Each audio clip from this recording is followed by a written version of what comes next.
much like a foundation or a base of a pyramid, as you move up, it's like you have that. I had a wonderful foundation with culture, very positive, a strong family that was supporting me. The schools, right, were supporting me, and that set me up, man. And when I get here at Metro State, where I went to my undergrad, same with the professors. I had one teacher, she's since passed, my drawing teacher. Her name was Jean Schiff, and she saw I was drawing and painting work about the Chicano movement, Chicano experience, and she says, "You are going to be a Chicano superstar." And I says, I don't know about that, but I'm definitely going to work hard and do good work, and aim for that. Well, I call it a culture quest because when I started, when I went to my early demonstrations and started learning about the pride and the history I have in being a Mexican American.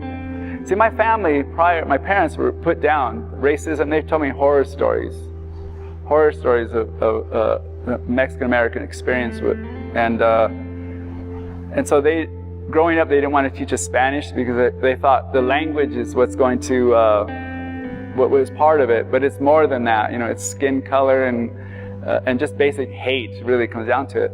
But I wanted to push beyond that because the Chicano movement taught me that we're not, people that do not belong here. This where we're sitting now was part of Mexico at one time. So it's like, how far do you want me to go back to Mexico? I could take 2 steps back if you want, but I'm still here, But growing up as a child, I always felt like I don't belong here. Like Mexican, go back where you came from. And it's like, hey, I am here. And see, I didn't know that until the Chicano movement. That's when my culture quest began, see. I'm putting together this piece as well. The floor has the circle 4 directions, but these colors come from the 4 cosmologies of the planet, of people. Because basically when it comes down to it, in the simplest terms as far as color, we have white people, we have black people, we have yellow people, and we have red people. And when I was a kid, during the Crusade for Justice, inspiration came there. I was given a word or a sentence or a label, and I believe it's Corky Gonzalez said, "We are la raza cósmica." We are the cosmic people.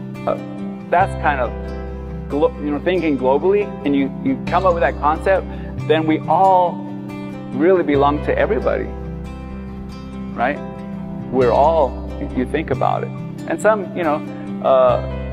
are, blonder, blue-eyed, some black, it's obvious. But then when you see mixed races, it's like, wow, you see the world almost in these people, And that's a beautiful thing, And that's why I think if I were to believe this, then yeah, I have the whole world in me.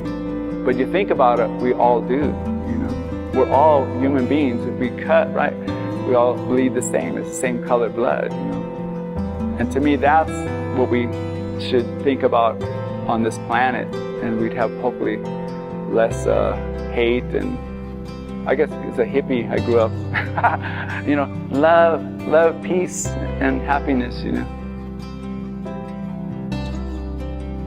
And then once they enter the space and they see this, they're juxtaposed with this ancient history with a current contemporary, I'm hoping that they see that this is just a continuum. This culture is still living. Just because we see something ancient and old that was created 1,000 years ago, the culture is still existing today, and it's in me. That goes back to that culture quest, see? It just keeps going on and on. It's just times have changed. Yeah, we have computers, we have the wheel, right? We have modern conveniences, but the culture has changed and transformed. It's still going on. And that's one thing that used to bother me when people would say, oh, the past native culture, but it's still living, like the Mayans, they're still there to this day. The culture's still going. The Lakota Sioux are still here on this continent, and it's still going on, and it's still living. It's not something of the past.